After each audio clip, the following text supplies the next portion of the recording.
Hello friends, എല്ലാവരും സുഖമായിട്ടിരിക്കുന്നോ? നമ്മുടെ മക്കളൊക്കെ എന്ത് പെട്ടെന്നാണല്ലോ വലുതാവുന്നത്. ഇപ്പോൾ കിച്ചനോട് എന്ത് ഹെൽപ്പ് ചോദിച്ചാലോ ഓടി ഒന്ന് ചെയ്യട്ടോ, ഇപ്പോൾ തന്നെ ഒന്ന് ഫാൻ ഇട്ടാലോ എന്ന് ചോദിച്ചാൽ പൂടി വന്നിട്ടൊന്നുട്ടോ, പാവം കുട്ടൻ. അപ്പോൾ ഇപ്പോൾ സമയം ഒരു ഉച്ച സമയമായിട്ടുണ്ട് കേട്ടോ. അപ്പോൾ മോർണിംഗ് തീയേട്ടൻ വർക്ക് കഴിഞ്ഞ് വന്ന വഴിക്ക് മീൻ വാങ്ങിച്ചിട്ടുണ്ടെന്ന് പറഞ്ഞു. അപ്പം മീൻ കറി വെക്കാനുള്ള പ്രിപ്പറേഷനിലാണ്. പാളയത്തിനേക്കാൾ മുമ്പ് എല്ലാവരും അരിഞ്ഞ് സെറ്റാക്കി വെക്കാമെന്ന് വിചാരിക്കുന്നുണ്ട്. അപ്പോൾ അടുത്തുനിന്ന് വെച്ചു, പഴമൊക്കെ കഴിക്കുന്നുണ്ട്. അത് കഴിഞ്ഞ് പഴമൊക്കെ കഴിച്ചിട്ട് അവൻ എൻ്റെ അടുത്ത് വന്നിരുന്ന് കഥ പറച്ചിലായിട്ടോ. അവൻ്റെ കഥകൾ കൂടുതലും ഈ സ്പൈഡർമാനും ക്യാപ്റ്റൻ അമേരിക്ക ആൻറ്റ്മാനൊക്കെയാണ്.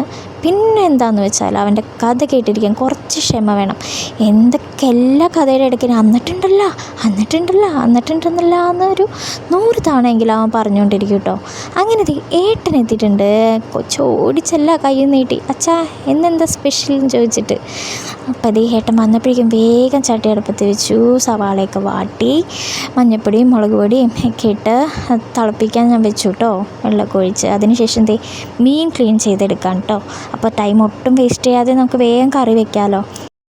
അങ്ങനെ ചാറൊക്കെ തിളച്ച് വന്നപ്പോൾ അതിനകത്തേക്ക് നമ്മുടെ മീൻ കഷ്ണങ്ങളൊക്കെ ഇട്ട് നല്ലപോലെ തിളപ്പിക്കാൻ വെച്ചു കേട്ടോ.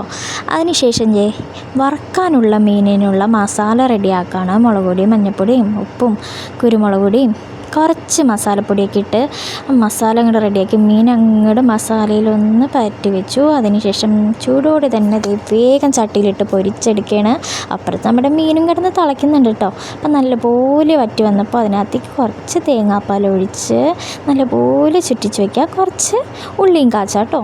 എന്നിട്ട് മീൻ കറി മീൻ വറുത്തതായിട്ട് ഏട്ടന് ചോറ് കൊടുത്തു. അത് കഴിഞ്ഞത് നമ്മുടെ വിച്ചുക്കുട്ടന് ചോറ് കൊടുക്കുകയാണ്. ഇത് കുറച്ച് ടാസ്ക് പണിയാണ്. അവന് ഭക്ഷണം കഴിക്കാൻ ഭയങ്കര മടിയാണ്. അങ്ങനെ അവനെ ഫുഡൊക്കെ കൊടുത്തു. അതിനുശേഷം ഞാനും TV കണ്ട് കുറച്ച് ചോറൊക്കെ കഴിച്ചു. അങ്ങനെ നമ്മൾ ഉച്ചമയക്കത്തിൻ്റെ ടൈമായിരിക്കുകയാണ്. അപ്പോൾ ഞങ്ങൾ ഉറങ്ങാൻ പോകുന്നു. അപ്പോൾ താങ്ക്സ് ഫോർ വാച്ചിങ്. ബൈ.